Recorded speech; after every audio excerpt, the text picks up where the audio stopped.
Alléluia. Je voudrais vous parler ce matin du voyage vers sa destinée. Le titre de notre message de ce matin, le voyage vers sa destinée. Le voyage vers sa destinée. Nous allons lire la parole de Dieu. Nous allons lire au moins 3 passages. Le premier passage se trouve dans les psaumes. Nous lisons les psaumes 27, verset 13. Le voyage vers sa destinée. Tu dois aller vers ta destinée. Ce que Dieu a prédestiné sur ta vie, tu dois l'atteindre avant de mourir. Alléluia. Tu ne mourras pas si tu n'as pas atteint ta destinée. Même à 90 ans, il y a de l'espoir pour toi. À 70 ans, à 80 ans, 60 ans, à 50 ans, il y a encore de l'espoir. Tu dois atteindre ta destinée. Mets ta main droite sur ta poitrine et dis, j'atteindrai ma destinée. Tu ne l'as pas encore dit. Dis encore plus fort, je rentrerai dans ma destinée. Que cela soit ainsi pour toi au nom de Jésus. Psaume 27, le verset 13. Écoutez la parole de Dieu.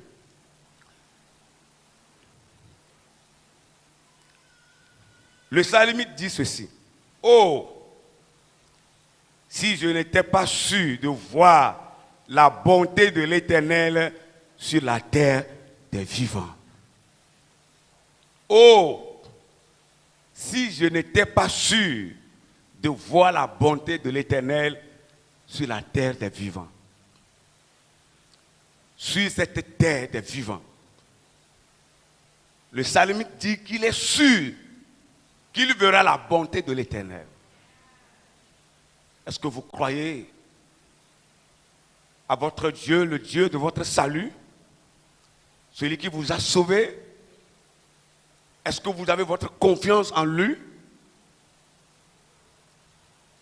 Si vous croyez en ce Dieu, croyez aussi qu'il y a du bonheur pour vous sur cette terre. Et si le psalmiste, il est sûr de ce qu'il dit. C'est pourquoi il s'écria au début « Oh » avec un point d'exclamation. Vous comprenez cela? Quand une expression ou un mot ou une phrase se termine par un point d'exclamation, vous comprenez ce que cela veut dire? Il est sûr de ce qu'il dit. Il le clame haut et fort. Il dit « Oh !» Ça veut dire en résumé, en toutes choses, quel que soit ce qui arriverait, il est sûr qu'il va atteindre le bonheur que l'Éternel a promis pour sa vie. Si tu crois que la parole de Dieu s'accomplit dans ta vie. Nous lisons le deuxième passage dans Jérémie. Jérémie le prophète, le chapitre 29. Nous lisons le verset 11. Jérémie chapitre 29, le verset 11. Ici, c'est l'Éternel lui-même qui parle à travers le prophète Jérémie. Il dit, car je connais les projets que j'ai formés sur vous. Dit l'Éternel, projet de paix et non de malheur. Je connais les projets que j'ai formés pour vous ou sur vos vies. C'est l'Éternel qui parle. Il dit, il connaît le projet. Est-ce que tu crois que Dieu connaît les projets qu'il a formés pour ta vie? Alléluia. Non, je dis Alléluia. Je connais les projets que j'ai formés sur vous. Moi, l'Éternel. Et ce projet, c'est un projet de paix et non de malheur. Je crois que tu auras la paix sur cette terre. Même si le monde est bouleversé, tu feras la différence. Vous devez confesser ces réalités, ces vérités sur vos vies. Ce sont des promesses que l'Éternel a faites à tous ceux qui croient en lui. Vous devez les confesser. Même s'il y a des moments, des situations venaient à nous étouffer, à nous faire croire que ce serait fini pour nous, même si des fois nous serons obligés de traverser cette situation, au milieu de la souffrance, confessons, Seigneur, je sais que le projet que tu as formé pour ma vie, c'est un projet de paix et non de malheur. Il faut le confesser. Même quand l'on vous maudit, remplacez la malédiction par la bénédiction. Le voyage vers sa destinée. Je veux que tu comprennes bien les tests. Et après la lecture, je vais vous montrer certaines choses et nous allons prier. Je connais, c'est l'Éternel qui parle. Les projets que j'ai formés pour ta vie, projets de paix, non de malheur, il termine ceci. Afin de vous donner un avenir et de l'espérance. Vous voyez? L'avenir. Ton avenir, c'est dans la main de Dieu. Je me rappelle un jour, un enseignant allait passer un examen professionnel dans un établissement scolaire. C'était un complexe de second degré couplé du troisième degré. Et le proviseur assurait le rôle du directeur au second degré et le rôle du proviseur au troisième degré. Il y a un enseignant qui devait passer un examen professionnel. Et personne ne sait ce qui s'est passé. Peut-être que l'enseignant l'a offensé. Il lui a dit quelque chose et l'enseignant n'a pas tempéré. Et le proviseur s'est fâché. Et subitement, il ouvre la porte de cet enseignant. Il rentre. Il cria sur lui. Est-ce que tu sais que je peux intervenir dans ton examen professionnel? Et je te parle, tu ne veux pas écouter? Il s'écria devant les élèves. Et l'enseignant a eu tellement honte. Mais comme c'est son chef, il ne peut rien dire. Il s'est tué. Quand il est allé à l'examen, il a échoué. Et quand il est revenu à l'école, après l'examen, après les résultats, il est allé au bureau du proviseur pour lui dire: Monsieur le proviseur, merci d'avoir intervenu dans mon examen. Vous voyez? Peut-être qu'il n'a rien fait. Mais si vous ne sachez pas faire, vous serez taché de sorcier ou de sorcière. Oui, laissez Dieu faire son œuvre. Parce que l'avenir de tout le monde se trouve dans la main de Dieu. Monsieur le proviseur, merci d'avoir intervenu dans mon examen professionnel. Il a échoué. Et le proviseur ne s'en revenait pas. Il est gêné. Il se promenait de salle en salle pour parler à d'autres enseignants. Est-ce que je lui ai fait quelque chose? Regardez ce qu'il est venu me dire au bureau. Après, il a convoqué une réunion des profs. Il a parlé, personne ne disait rien. Parce que quand il a parlé à l'enseignant, tout le monde a su que ce n'est pas bien ce qu'il a fait. Vous savez, le monde, même la science a prouvé que la terre est ronde. Et elle tourne sur elle-même pendant 24 heures et autour du soleil pendant 365 jours. Donc c'est ça comme ça le monde, ça tourne. C'est comme une roue. D'un jour à l'autre, ce même enseignant, par la grâce de Dieu, avait réussi à son examen professionnel. Chemin faisant, doucement, il est nommé un jour inspecteur. Vous voyez comment la roue tourne? Et dans la zone où il a été muté, ce proviseur aussi a été muté dans la même zone. Et quand il a appris que c'est son ennemi qui est devenu inspecteur pour diriger la zone, ce proviseur est très tôt le matin est allé voir cet enseignant. Et il lui dit, il faut oublier tout ce qui s'est passé. Celui qui croit aujourd'hui s'asseoir sur toi, demain, ce n'est pas que toi tu vas t'asseoir sur lui, tu resteras sur sa tête. Que cela soit ainsi dans votre vie ce matin. Recevez la prophétie. Recevez la prophétie de Dieu.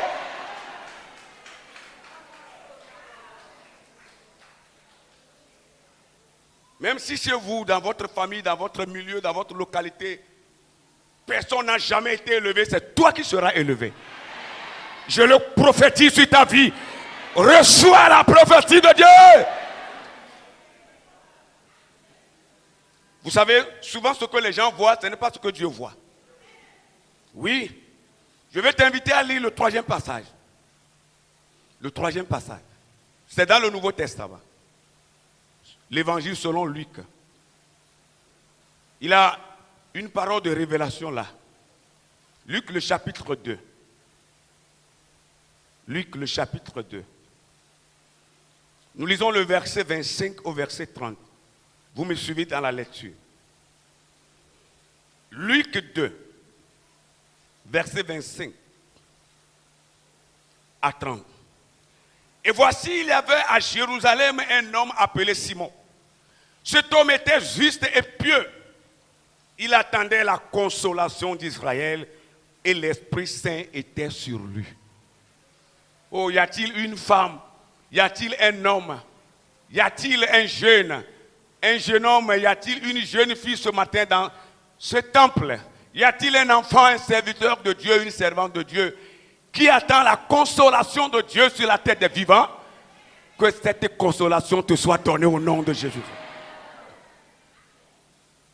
Oui, Simon, le vieux Simon, c'est un vieillard. Il attend la consolation d'Israël et l'Esprit Saint était sur lui. Il avait été divinement averti par le Saint-Esprit qu'il ne mourrait point avant d'avoir vu le Christ du Seigneur. Il vint au temple poussé par l'Esprit et quand les parents apportèrent le petit enfant Jésus pour accomplir à son égard ce que ordonnait la loi, il le reçut dans ses bras, bénit Dieu et dit, maintenant Seigneur, tu laisses ton serviteur s'en aller en paix selon ta parole, car mes yeux ont vu ton salut. Oh, alléluia. Tes yeux verront le salut dans ta famille, dans ta maison, dans ton quartier, dans ton pays, ici à Lomé. Je dis bien, tes yeux, monsieur, madame, jeune fille, jeunes gens, enfants, servants de Dieu, serviteurs de Dieu, tes yeux verront le salut de l'Éternel. Tes yeux. Il a longtemps prié. Parce que Dieu lui a dit qu'il ne mourra pas. Vous savez, je vais vous dire un secret. Si quelqu'un meurt à côté de vous, ne croyez pas que vous aussi vous allez mourir. Mais ton cas est différent. Amen. Vous pouvez être dans la même famille, même père, même mère. Quelqu'un peut décéder. Parce qu'il est de la famille, il est décédé. Ne crois pas que toi aussi tu mourras. Toi tu ne mourras pas. Tu dois atteindre ta destinée d'abord. Je le déclare encore sur ta vie au nom de Jésus. Ce vieillard était en vie, il ne mourait pas. Il a tenu la canne, il ne mourait pas. Les gens se demandaient comment il a vieilli comme ça. Parce que Dieu lui a dit qu'il ne va pas mourir. Il verra le Christ de ses propres yeux. Il verra la consolation d'Israël. Il verra le libérateur, le donneur du salut. Il le verra d'abord. Mais l'enfant ne venait pas. Mais lui aussi ne mourait pas. Dis-toi ce matin, tant que ton bonheur, que la Bible t'a promis, la parole de Dieu t'a promis, Dieu t'a promis, tant que tu n'as pas encore reçu ce bonheur-là, tu n'iras nulle part. Oh, dites-moi Amen. Je me rappelle un vieux président, ancien président, il est déjà mort. Je ne vais pas citer son nom. il a l'habitude de dire, je ne mourrai pas, je n'irai nulle part, je suis ici. Ah! Alléluia! Je ne mourrai pas. Il a l'habitude de dire ça. Il dit, je n'irai nulle part. Et il n'est pas allé. Hein? C'est Dieu qui l'a emporté. Oh! Ce que tu crois, c'est ça qui va s'accomplir dans ta vie. Et un jour, Jésus est né. Simon a pris l'enfant. Il a pris l'enfant. Bon, peut-être si je prends ça, les gens vont croire que j'aime l'argent. Il a pris l'enfant. Dans le temple, au 8e jour, quand les parents ont amené Jésus pour le sacrifice. Et quand il a pris l'enfant, il a prié, Seigneur, maintenant mes yeux ont vu ton salut. Tu peux me laisser aller. Est-ce que vous avez la foi dans ce que nous vous prêchons? Est-ce que vous avez la foi dans ce que nous vous annonçons? Ou bien vous croyez que ce sont des simples paroles pour vous flatter? Non. Un frère me donnait son témoignage. C'était la semaine passée. Et c'est chez moi, il est venu à la maison. Je crois que j'avais donné ce témoignage aux femmes le mercredi surpassé quand je les dirigeais en jeûne et prière. Pour celles qui étaient venues peuvent se rappeler. Non, ce n'était pas au niveau des femmes, c'était à l'armée de midi. Voilà, le vendredi surpassé. Il dit, pasteur, j'ai eu faim. Ma femme a eu faim. Mes enfants ont eu faim. Mais souvent, quand tu vois le frère à l'église, tu ne sauras pas qu'il a faim. Hein? Non, il s'habille bien. Tu ne sauras pas. Il dit, pasteur, j'ai eu faim. Parce que le frère avait une foi. Mais quand il m'a raconté son histoire, quelle est cette foi?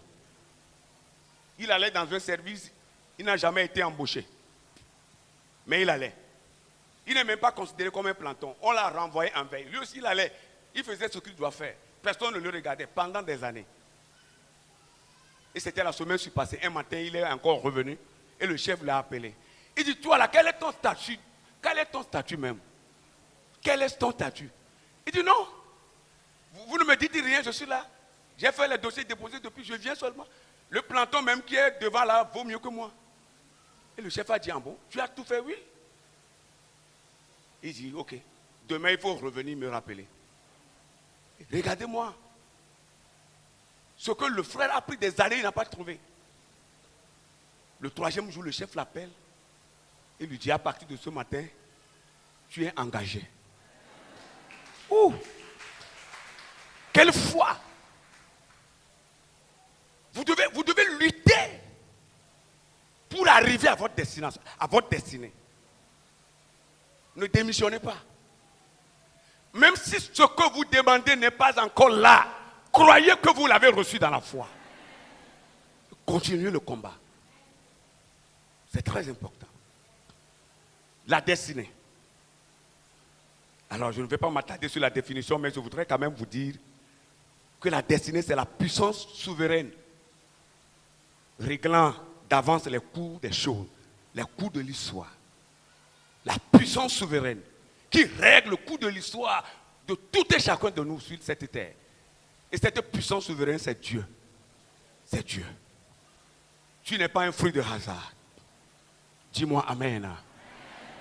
Pour atteindre ta destinée, tu as besoin de faire certaines choses. Mais je vais parler du premier point et m'arrêter. Et si j'ai encore d'autres occasions, je reviendrai encore sur cela.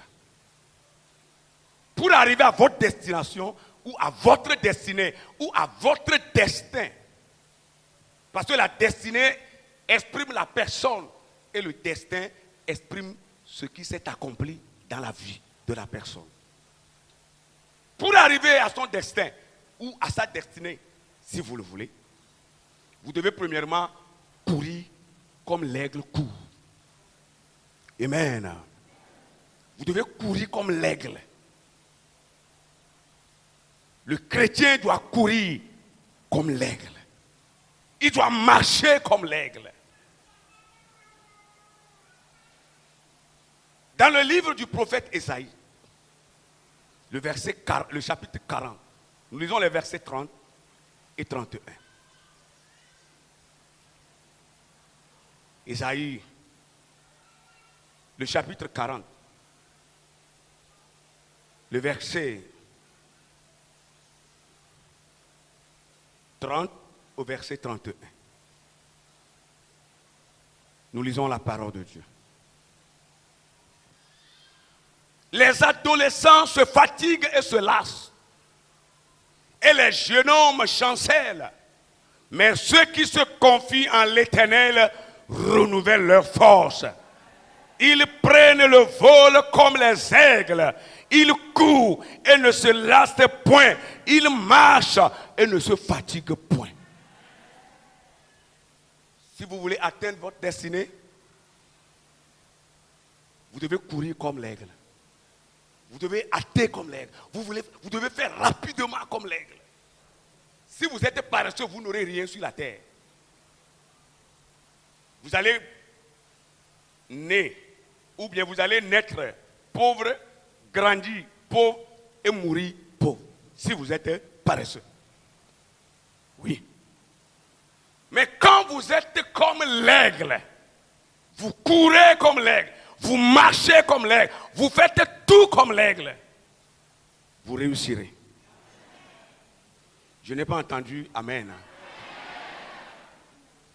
Alors, quel type d'oiseau est l'aigle? En d'autres termes, quelques caractéristiques de cet oiseau aigle. La première chose, l'aigle vole est un oiseau qui vole très haut. Quand l'aigle vole, il n'aime pas voler comme ça. Mais il va très haut pour ne pas heurter un obstacle en chemin. Vous devez chercher à aller plus haut. Quand vous voulez atteindre votre destinée. Dites Amen. Vous savez, les gens peuvent essayer des choses de par le passé. Et peut-être qu'eux tous ont échoué. Mais si vous prenez la résolution de passer là où ces gens qui ont échoué sont passés, si vous prenez la résolution de faire la différence, vous ferez la différence. Dites Amen. Je vais vous donner un exemple simple.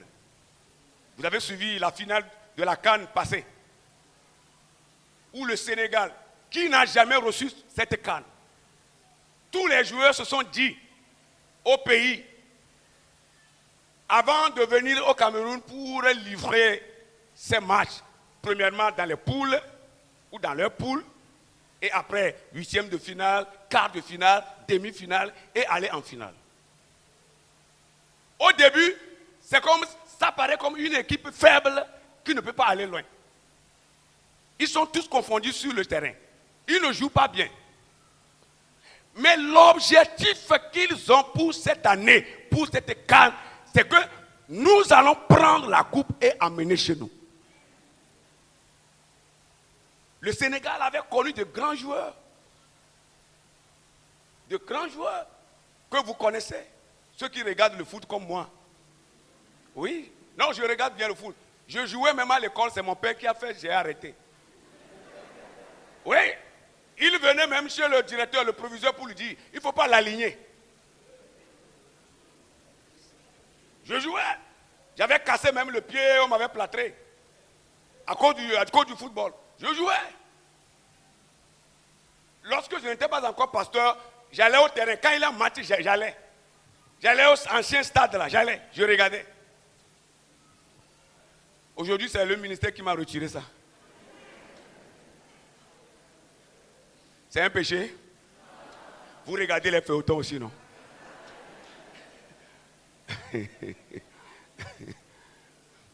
Alors, ceux qui regardent le foot comme moi, vous savez ce qui s'est passé? Et vous connaissez ces grands joueurs. Diouf, les gens comme Diouf, qui étaient des joueurs emblématiques de l'histoire. Les gens comme Fadiga. Oui, des grands joueurs. Mais ils ont même, ils ont raté les finales. Ils ont eu à rater même des finales. Et je me rappelle, Diouf avait raté même un penalty lors de la finale. Oui, contre le Cameroun. J'ignore un peu l'année. Ils n'ont jamais reçu cette coupe. Mais regardez ce petit Sadio Mané qui s'est dit, j'amènerai la coupe, cette coupe-là, dans mon pays. Et tous les autres joueurs étaient alignés sur cette vision. Vous devez chercher à aller haut. Dites Amen. Votre destinée est devant. Votre destin est là. Courez comme de l'air, allez haut. Et atteignez-la, atteignez-le. Vous voyez que la finale, quand Sadio Mané a raté le penalty, le premier penalty qu'il devait marquer, ça c'était au cours du jeu. Il a raté. Mais il a adopté un comportement qui m'a plu. Quand bien même il a raté, il ne s'est pas découragé. Il demandait aux spectateurs de continuer à crier, à la supporter, à chanter. Il faisait la main comme ça. Vous pouvez retourner sur YouTube pour revoir les films. Il dit criez seulement, criez, on va prendre la coupe, criez. 0-0, 90 minutes, 0-0, après prolongation 30 minutes, tir au but. Le penalty qu'il avait raté au cours du jeu, c'est ce même penalty qu'il est venu jouer. Aujourd'hui, il est devenu un héros. Vous connaissez les récompenses qu'ils ont reçues quand ils sont de retour. Ce que le président de la République leur a offert. Alors, je donne ces exemples Chanel, si je peux le dire ainsi, terre à terre, pour vous faire comprendre certaines choses. Vous voyez, les enfants de Dieu aujourd'hui ne cherchent pas à aller loin. Et c'est comme le monde nous considère comme, quand on est chrétien, on est la dernière personne sur la terre. Tu ne seras pas la dernière personne. Oh, alléluia. Oh, praise the Lord. Tu ne seras pas la dernière personne. Il faut aller plus haut. Il faut courir. Oui. Vas-y encore. Tu l'atteindras. Autre chose. L'aigle est un oiseau qui vole seul. Vous voyez? Qui vole seul. Quand l'aigle veut voler, né le Djodjoma, il ne cherche pas d'autres oiseaux pour voler avec eux. Il va seul. Vous comprenez cela? Ça veut dire que les chrétiens ne doivent pas dire ces secrets à tout le monde. Quand vous entamez quelque chose, ne vous pressez pas de partager ça avec les gens. Prenez votre temps. Continuez. Foncez. C'est quand vous y arriverez. C'est les gens eux-mêmes qui parleront. Ce n'est pas vous qui allez parler. Mais aujourd'hui, regardez les chrétiens qui parlent beaucoup. Joseph a parlé. Vous savez ce que cela lui a coûté? Il a fallu la souveraineté de Dieu pour relever la tête de Joseph. Sinon, il allait mourir dans le puits. Oui. Ses frères allaient le tuer gratuitement. Ne parlez pas de votre vision à qui que ce soit. Allez. Le Saint-Esprit est avec vous. Quand vous parlez aux autres, eux, ils vont chercher à vous nuire. Comprenez la parole de Dieu. Autre chose. L'aigle prend soin de ses petits et les entraîne à agir seuls. Vous comprenez cela? Il prend soin de ses petits. L'aigle prend soin de ses enfants, de ses petits, et les entraîne seuls à devenir comme lui. Ça veut dire que le chrétien doit travailler beaucoup. Dites Amen. Il entraîne ses petits seuls. Il les entraîne seuls.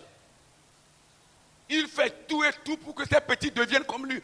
Nous devons, vous devez, nous devons, vous devez travailler, travaillons beaucoup. Amen. Qu'il n'y ait pas de chrétiens paresseux à l'église. Je vous assure, quand vous travaillez, vous ne vous reposez pas de trop. Vous travaillez vous y arriverez. Vous y arriverez plutôt. Vous allez arriver au bonheur, vous allez arriver à la destination. Vous arriverez à votre destin. Mais quand vous dormez beaucoup, et que c'est quand tout le monde s'est réveillé en train, d'autres même sont déjà dans leur boulot, dans leur atelier, dans leur ménage de tous les jours, et que c'est en ce moment que vous vous réveillez. Et que vous vous s'étirez, vous vous étranglez comme l'amibe qui s'étire, qui s'étrangle sur le lit comme ça. Comme vous jouez karaté, la pauvreté va vous atteindre. Le bonheur ne viendra pas. Écoutez-moi, c'est ce que beaucoup de croyants ne comprennent pas. Vous les voyez se promener, prier partout. Je ne suis pas contre la prière, je prie. Hein. Je prie. Même hier nuit, la nuit précédente, je me dis, ces derniers temps-là, je ne dors même pas avant 2 heures, avant 1 heure. Je prie, hein. Mais vous savez, après la prière, il faut travailler. Il faut travailler comme l'aigle. Il faut travailler beaucoup. Si vous êtes d'accord, dites Amen.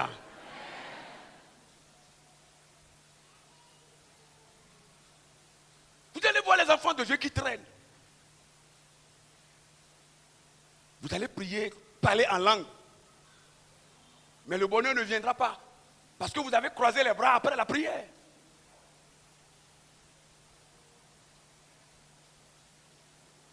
Quand j'étais dans mon poste où on m'avait affecté, je faisais beaucoup de choses. Hein. Beaucoup de choses. J'ai le champ de maïs, j'ai le champ de légumes. Ça, ce n'est même pas encore fini. J'allais au CEG de la localité, de la 6e en 3e, j'allais. Ce n'est pas fini. Je suis un arbitre aussi. J'ai arbitré des matchs dans le compte de la région, dans le compte de la préfecture. Et le bureau régional qui s'occupe du sport m'envoie des fois des invitations. Et je suis payé. Listen to me very well. Écoute-moi bien. Tu ne peux pas vendre ton ancien véhicule. Quand moi j'étais dans la préfecture là-bas, si tu ne passes pas par moi. J'ai des amis ici à Lomé. Nous avons eu cette connexion où nous vendons des voitures. Je l'ai fait. Je l'ai fait et je continue. Ce n'est pas pour faire la publicité pour que tu viennes commander une voiture chez moi. Mais c'est pour t'apprendre quelque chose. Ne croisez pas les bras. Votre bonheur, c'est dans le travail. Travaillez comme l'aigle. Seul. Des fois fatigué. Je quitte chez moi là-bas. J'amène des voitures à Lomé. Pour mon ami qui est ici. C'est lui qui détient la clé de la connexion. Et moi, je suis branché à cette clé. Et on fait ça. Et quand on vend le véhicule, table sur table, c'est partagé le pourcentage. Vous comprenez ça? I take for me, he take for his.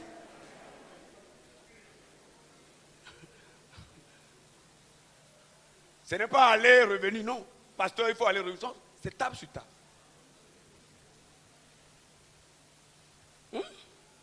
Même des médecins à l'hôpital là-bas, pour acheter leur voiture, sont passés par moi. Vous devez chercher la connexion, vous devez travailler. Ne dormez pas. Le bonheur est devant, ça vous attend. L'église a besoin de ces gens, de ces hommes. Dites Amen. L'église a besoin des hommes riches, des femmes riches, pour accomplir cette vision,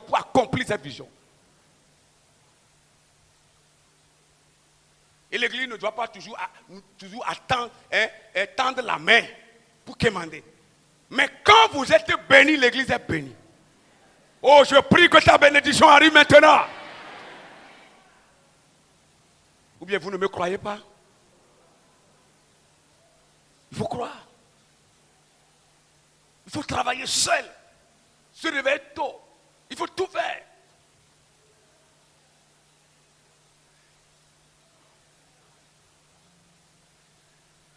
Quand nous étions sortis de l'école biblique tout fraîchement, il y a 2 de mes camarades de promotion qui sont venus vers moi dans mon village là-bas pour me dire, pasteur Arolou, accompagne-nous, on va aller au Ghana. Chez un prophète. Je crois avoir donné ce témoignage quand je dirigeais les jeunes, je crois l'année surpassée dans le jeûne et prière. Quand on va aller au Ghana, on va aller chez un prophète, on va jeûner, prier pour recevoir l'onction pour le ministère. Je leur ai dit, je n'irai nulle part. Je suis ici. Ils sont allés faire des semaines revenir. 2 ans, 3 ans après, ces mêmes collègues pasteurs sont revenus vers moi pour me demander, frère Kofi, comment tu fais? On attend toujours ton nom. Tu es ici, tu es là. Comment est-ce que tu fais? Je dis, c'est Jésus. Écoutez-moi bien ce matin. Ton bonheur là, ce n'est pas loin. C'est à côté de toi.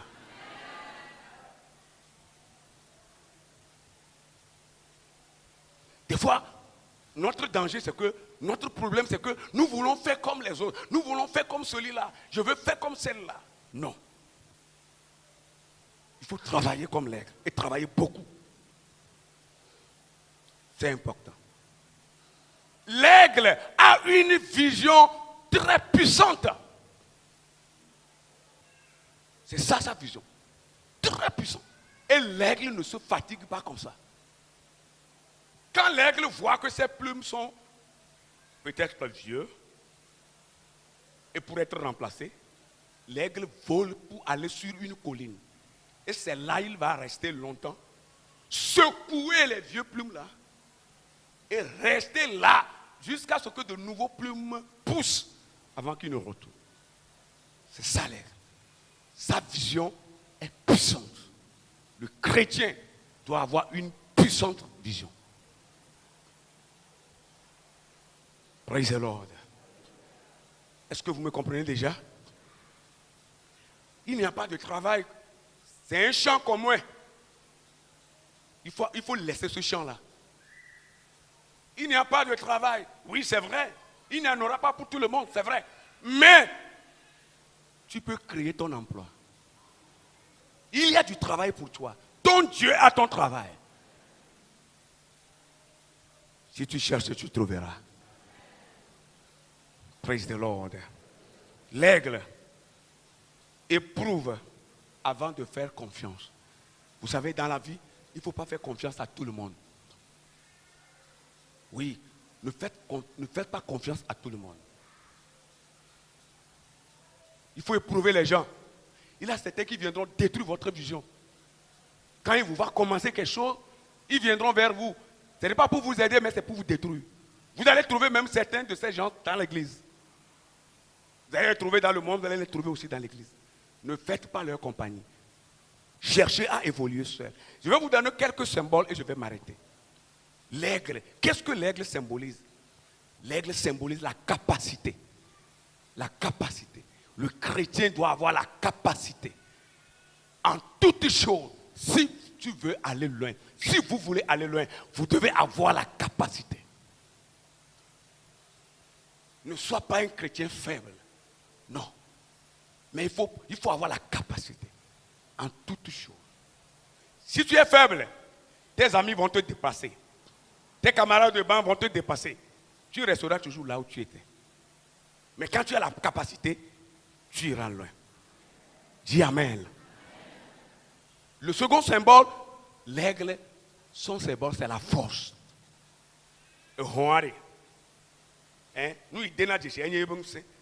C'est pourquoi c'est sa force. Quand l'aigle attrape quelque chose, personne ne peut lui retirer cela. Il peut prendre ça et voler avec ça et aller plus loin. C'est ce que le chrétien doit faire. Nous que la lomenawa avec doyena les sisire ne me pas lewa jine na le na ne king ba relation.